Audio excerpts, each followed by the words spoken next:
Today was my 35th birthday. I woke up feeling the usual aches and pains that came with my chronic illness, a constant companion since childhood. As the CEO of a thriving tech startup, I usually masked my pain with work and caffeine, but not today. Today felt different, heavier somehow. I decided a trip to the private clinic was necessary, a place I'd come to view almost as a second home. I knew most of the staff by name, but it was Tom, the young nurse, who always caught my attention. Tom was charming, with a quick smile that made many of the patients blush, myself included. He was also persistent. Today, when I walked through the clinic's doors, he was the first to greet me. "Happy birthday, Elena," looking sharp as always. He grinned, his eyes lighting up as he approached me. "You know, you don't have to go through this alone. I'm here, you know." I sighed, settling onto the clinic bed. "Appreciate it, Tom, but you know my situation. It's complicated." As Tom prepared the drip, he didn't miss a beat. "I don't care about your illness, Elena. I like you. Whenever you're ready to talk about us, I'm here."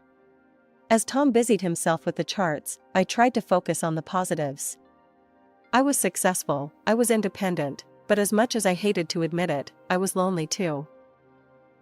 The day dragged on with the usual rounds of tests and doctor's visits. By late afternoon, I was ready to head back home, but Tom had other ideas. "Hey, birthday girl, you can't just go home and mope. Let's grab dinner, my treat. Let's celebrate you," he insisted. I hesitated. It was tempting to spend more time with him outside the sterile clinic walls. "Okay, but just as friends." "Just as friends," he agreed, but the twinkle in his eye said more. Dinner with Tom was easy and filled with laughter. He had a way of making me forget about the clinical coldness of my routine. As we talked, it wasn't just about my health or the clinic, it was about movies, travel, and food. It was normal, and for a moment, I let myself enjoy it. "Elena, you're incredible, you know that?" Tom said as he walked me to my car afterward. "Listen, I meant what I said earlier. I want to be there for you, in whatever way you let me."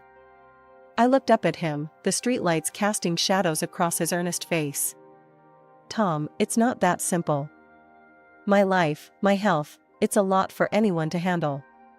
"I'm not just anyone, Elena. I'm the guy who's asking you to take a chance on me," he replied, his voice steady and sure. I felt a rush of emotions. Here was this wonderful man, willing to accept me with all my complications. "Let's take it slow, okay?" As I drove home, his invitation replayed in my mind. Maybe, just maybe, I could let myself have this slice of happiness. After all, wasn't life too short to spend alone? 6 months flew by faster than I could have imagined. Tom and I were seeing each other regularly, and every moment spent together seemed to ease the constant discomfort of my illness. He made everything feel simpler, lighter. Yet, beneath the surface, I harbored reservations about our future given my health, but Tom never seemed to waver. One crisp Saturday evening, as the autumn leaves painted the city in hues of orange and red, Tom suggested a walk through the park after dinner. "Elena, you know I'm not much for fancy speeches, right?" Tom started, his voice a bit shaky, which was unlike him. "I've been thinking a lot about us, about how happy you make me. I want this to be a forever thing." I felt my heart skip a beat. "Tom, are you sure? You know my situation. It's not going to get any easier." "Yeah, I know. And I don't care. I want all of it, the good days, the bad days, and everything in between." He then took a small box out of his pocket and opened it to reveal a simple, yet beautiful ring. "Elena, will you marry me?" The proposal caught me off guard. I knew I loved him, but commitment at this level was something I hadn't allowed myself to consider seriously because of my health complications. Seeing him there, so sure of us, made all my defenses start to crumble. "Yes, Tom. Yes, I'll marry you." We embraced, and for a moment, the world around us seemed to disappear. It was just us, and it felt right. The next few weeks were a whirlwind of planning. We decided on a small ceremony, nothing fancy, just us and a few close friends, including his sister and her husband. But before any of that, I needed to address the practicalities of our future together. Sitting down with Tom one evening, I brought out the prenuptial agreement I had drawn up. I want to talk about something a bit, well, practical. It's important, given my business and my health. Tom nodded. Anything, Elena. I handed him the papers. It's a prenup. He took the documents, scanning them briefly before looking up at me with a smile. If that makes you feel secure, I'm okay with it. I'm not here for the money, Elena. I'm here for you. And you're sure? You're really sure about this? I pressed, needing to hear it just one more time. Absolutely, he assured me, signing the document without a second thought. Now, can we go back to planning our tiny wedding? Yeah, we can, I replied, feeling a mixture of relief and love. Tom's easy acceptance of the prenup reassured me of his intentions and commitment. Our wedding day was simple and perfect. The city hall ceremony was quick, and the only people present were those we loved most. Standing there, exchanging vows with Tom, I felt a surge of hope. Maybe, just maybe, life was giving me a chance to have something beautiful, despite everything. Life after our quiet little wedding was, for a while, pretty close to what I'd imagined as perfect. Tom and I settled into our new life together, and he took over running the household. It was a nice change. I'd come home to incredible smells wafting from the kitchen, and the place looked spotless. The first few months felt like we were in some sort of honeymoon phase that just kept going. But about a year in, things started to change subtly. I noticed that Tom seemed a bit off. His enthusiasm for things around the house began to wane, and he seemed more withdrawn. At first, I chalked it up to the adjustment of living together or the end of the honeymoon phase, but the shift was palpable. One day, I came home early to surprise him with news about a potential new client for my business. I walked in, expecting to find him bustling around in the kitchen or maybe sorting out the laundry. Instead, the house was quiet, too quiet. Puzzled, I walked towards the kitchen, and that's when I heard it, voice. I paused by the door, listening. A woman's voice, cheerful and unfamiliar, chatting away as if she owned the place. Pushing the door open, I saw a middle-aged woman, humming as she chopped vegetables. She looked up, startled. Oh, you must be Elena. I'm June. Tom didn't say you'd be home this early. June? And who exactly are you? I managed to keep my voice steady, despite the shock. I'm the housekeeper. Tom hired me about a year ago. I come in a few times a week to clean up and cook. Makes things easier, you know? She smiled, clearly unaware of the bomb she'd just dropped. A housekeeper? For a year? And I had no clue? I felt a mix of anger and betrayal boiling inside me, but I kept it together. Right, I see. Thanks, June. Would you mind giving us a moment? Of course. She wiped her hands and left the room. When Tom came home, he found me sitting in the living room, still processing everything. His face fell the moment he saw my expression. Who's June, Tom? I asked bluntly. Tom hesitated, then sighed. She's the housekeeper. Look, I meant to tell you, but I thought you'd be upset about me not doing the stuff around the house myself. Upset? Tom, you think I'd be upset about who cleans or cooks? I'm upset because you lied, because you thought this was something you had to hide. My voice rose with every word. I know, and I'm sorry. It started small, and then I just didn't know how to bring it up without making it a big deal. It seemed easier to just keep it going. He tried to explain, looking genuinely remorseful. Easier for who, Tom? Because this doesn't feel easy for me. I shot back. We talked it out that night. He apologized, and I tried to understand his perspective. But something had shifted between us, a small crack that made me wonder what else he might not be telling me. Things smoothed over a bit after that, but the seed of doubt had been planted. Tom continued to be great at making dinner and keeping the house in order, but now I knew he wasn't the one actually doing all the work. It felt like our roles were clear. I worked, and he managed the home, except he didn't really manage it, he outsourced it. And yet something about Tom's behavior was off, and it wasn't just the hidden housekeeper issue. His late-night whispers on the phone, his sudden need for privacy, and his constant excuses for needing more money, it all added up to something sinister. So, I did what any self-respecting woman with my resources would do. I hired a private detective. It wasn't long before the detective came back with news, and it wasn't the kind I'd hoped for. Tom was spending most of his days at a casino, and the sums of money he was losing were staggering. I felt a mix of relief and despair, relief that there wasn't another woman, but despair at the size of his deception. That evening, when Tom came home, I was waiting for him in the living room, the detective's report in hand. He tried to kiss me hello, but I stepped back, holding up the papers. "Care to explain this?" I asked, my voice cold and more composed than I felt. Tom sank down onto the sofa, burying his face in his hands. "I didn't mean for it to get this out of hand. It started small, just a way to blow off some steam. But it got bigger, and I didn't know how to stop." "And you thought the best way to deal with it was to lie to me? To steal from me?" My voice was rising now, my temper flaring. "I'm sorry, Elena. I'm so sorry. I need help. I want to quit, I swear. I need your help to get out of this mess." His voice was desperate, pleading. I took a deep breath, trying to calm the storm inside me. "I'll help you, Tom, but this is the last time. You need to get treatment for your addiction, and you're going to sign a receipt acknowledging the debt I'm paying off. It's $50,000, Tom." $50,000. Tom nodded miserably. "Yes, anything you say. I'll do it. I'll get help." We arranged for him to start treatment the following week. But just when I thought we might be finding our way back to some sort of normalcy, Tom dropped another bombshell. Out of the blue, he said, "Elena, I've been thinking, maybe we should have a baby.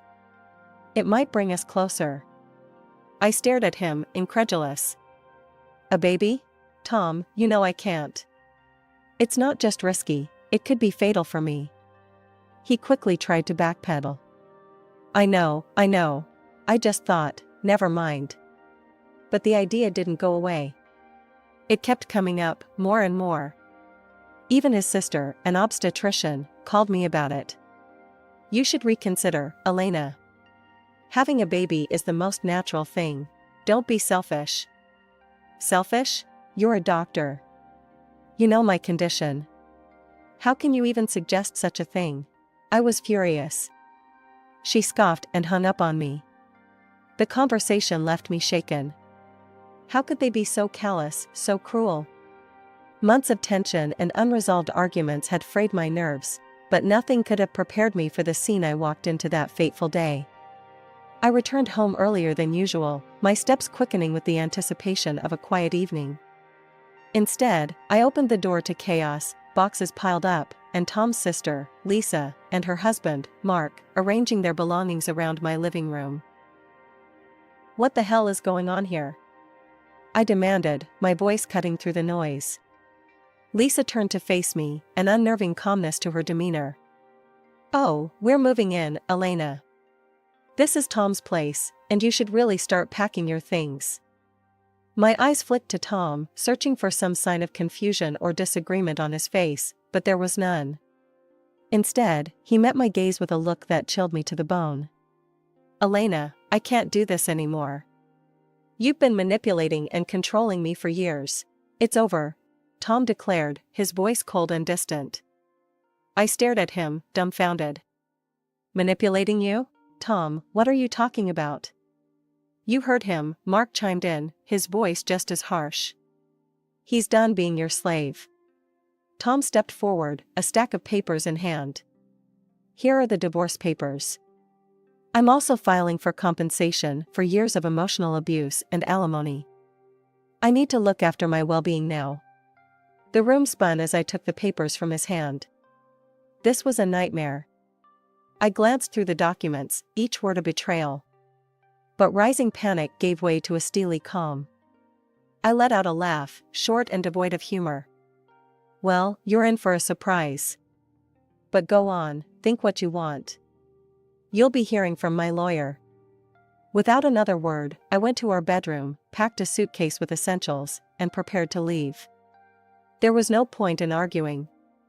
The man I had married, the man I thought I knew, was gone. I drove away from the apartment and headed toward the elite cottage village where I had a house waiting, a home that was truly mine, bought long before Tom entered my life. As I passed the familiar gates and nodded to the guards, a weight lifted off my shoulders. The house was exactly as I left it, spacious, quiet, and tailored to my needs. It had always been my sanctuary, a place I had prepared for my future, knowing my health might take a turn for the worse. As night fell, I made a few phone calls, informing my closest friends of the situation and reassuring them I was okay. My lawyer was up next, ready to discuss our strategy. Tom and his outrageous claims would not go unchallenged. A few days after settling into my sanctuary, I was startled by a frantic call from Tom. His voice, laced with panic and fury, blared through the phone. "Elena, you've set me up. This is some kind of sick game to you, isn't it?" Calmly, with a small smile, I replied, "Tom, if you think there's been a misunderstanding, why don't you come over and we'll talk about it? I'll send you the address."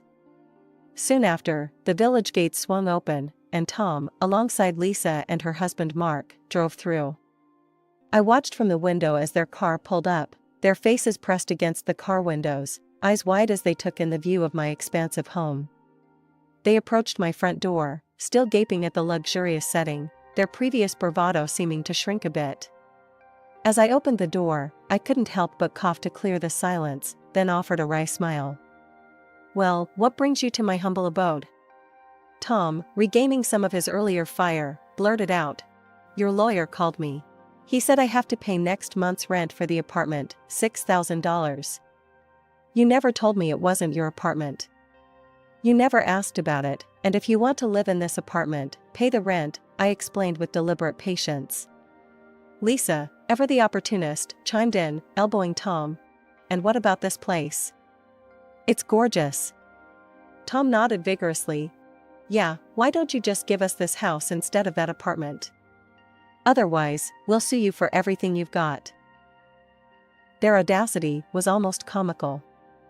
I couldn't help but burst into laughter. "You want to sue me for this house? Tom, dear, I bought this house long before you were in the picture. You have no claim over it whatsoever." Their faces turned red with frustration, and the shouting escalated. "You can't just kick us out. We have rights," Tom yelled. "That's where you're wrong," I replied, my voice firm as I picked up the phone. "Security, could you please escort these people out? They seem to be lost." Within minutes, the village security arrived, and the trio was promptly shown out. As they were escorted away, their indignant protests faded into the distance, leaving behind a quiet that settled over the house like a comforting blanket. After they left, I sat back down, the laughter gone, replaced by a weary sigh. It was clear that Tom and his sister were grasping at straws, trying to intimidate me into giving up what was rightfully mine. I called my lawyer again, going over the details of the day's confrontation. "We need to be prepared for whatever they might try next," I told him, my tone resolute. "Don't worry, Elena. We'll handle this. They have no legal standing," he reassured me. The day of the court hearing arrived with a tension thick enough to slice through. I walked into the courtroom, my lawyer at my side, ready to face whatever Tom and his family had concocted. The allegations were ludicrous. Tom claimed that I had exploited him, turning him into what he dramatically referred to as my slave. He recounted stories of endless chores and a thankless life under my supposed tyranny, all while his sister Lisa and her husband Mark nodded vigorously, echoing his every word. I resisted the urge to roll my eyes. Luckily, it was soon our turn to present the reality of the situation. My lawyer stood, adjusting his suit jacket with a calm assurance. "Your Honor, we have evidence that contradicts every single one of Mr. Thomas's claims," he stated confidently, then turned to call our first witness. The au pair Tom had hired, June, came forward. I worked in their home, doing all the household chores and cooking. Mr. Thomas Elliot hardly lifted a finger, she testified, her statement backed by employment records and salary slips proving Tom hardly contributed to the household work as he claimed. After June's testimony, my lawyer presented the prenuptial agreement. As per this legally binding document, signed by both parties, he continued, pointing to the signatures at the bottom of the page. It clearly states that in the event of a divorce, Mr. Elliott is entitled to nothing. No alimony, no compensation. The courtroom was silent as the weight of the document sank in. Tom's face drained of color when my lawyer added, "Mr. Elliott, did you read this document before you signed it?" Tom stuttered. "Well, I saw the part about if something happened to Elena, but you didn't read it all. Is that correct?" my lawyer pressed. "Yes, but I didn't think." "You didn't think to read what you were signing," my lawyer cut him off, turning back to the judge. "Your Honor, we also wish to present proof of Mr. Elliott gambling debts, which Mrs. Elliott generously cleared, and for which we have a signed acknowledgement from Mr. Elliott himself." I watched as Tom slumped in his seat, the reality of his situation finally hitting him. When the judge finally spoke, her voice was clear and firm. "After reviewing the evidence and hearing the testimonies, it is this court's decision to grant the divorce requested by Mrs. Elena Elliott. Furthermore, all claims for compensation and alimony by Mr. Thomas Elliott are denied." As we walked out of the courtroom, a sense of profound relief washed over me. But that relief was quickly overshadowed by the spectacle outside the courtroom. Lisa was furiously berating Tom, her words sharp and unforgiving. "You fool. All you had to do was get her pregnant and died, then we could have had everything. You couldn't even do that right." I stopped for a moment to take in the scene, the reality of their treachery settling in deeper. They hadn't just wanted money, they had hoped for my demise. Months had passed since the courtroom drama had unfolded, and I had slowly begun to reclaim my peace, focusing on my health and my business. One crisp morning, as I sipped my coffee and reviewed some business reports, the serenity was abruptly disrupted by an unexpected visitor. I glanced at the security monitor and saw Tom, looking disheveled and desperate, at the gates of my village. I instructed the guards to let him in, curious yet cautious about his sudden appearance. As he approached the front door, I could see the strain in his face, the weight of his recent hardships etched into his features. He fell to his knees as soon as I opened the door, an act so dramatic it almost seemed rehearsed. "Elena, please, I'm begging you, take me back. I'll do anything. I'll cook, clean, anything you want.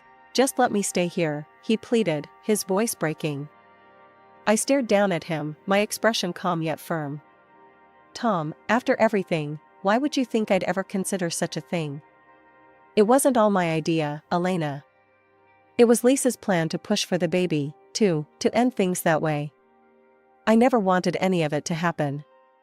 I swear, I was just caught up in it," he blurted out, desperation seeping through his every word. I took a deep breath, keeping my composure. "Tom, what you're failing to understand is that it's not just about what happened, or who planned what. It's about trust. And you broke that beyond repair. You didn't just follow Lisa's plans, you stood by her knowing full well how dangerous her schemes were for me." He scrambled to his feet, reaching out as if he could physically pull back the relationship we once had. "Elena, I'm lost without you. I've taken out a loan to pay back the $50,000, and I've started working again. I'm trying to fix my mistakes." "Fixing your mistakes doesn't mean you get to rewind and erase the consequences," I replied sharply. "What you need to understand, Tom, is that you chose this path. Now you must walk it alone." His face crumpled, and for a moment, I almost felt sorry for him, almost. But then I remembered the cold, calculating discussions about my health and potential demise. "I want you to leave. Now," I said, my voice unwavering. "And Tom, don't come back. You are not welcome here, not now, not ever." When he hesitated, still trying to muster another plea, I turned and signaled to the security personnel who had discreetly remained close by. They stepped forward, escorting him away as he called out my name, his cries fading into the distance. After he was gone, I stood at the doorway for a few moments, letting the silence wash over me again. This house, this life, I had built it, and I would not let anyone disrupt it again. I returned to my morning routine, the disturbance now settling into a resolved chapter of my life. Looking ahead, my thoughts turned to future plans, the dreams of travel and meeting new people. The world was wide, and my heart, once burdened by betrayal, now felt lighter with possibilities.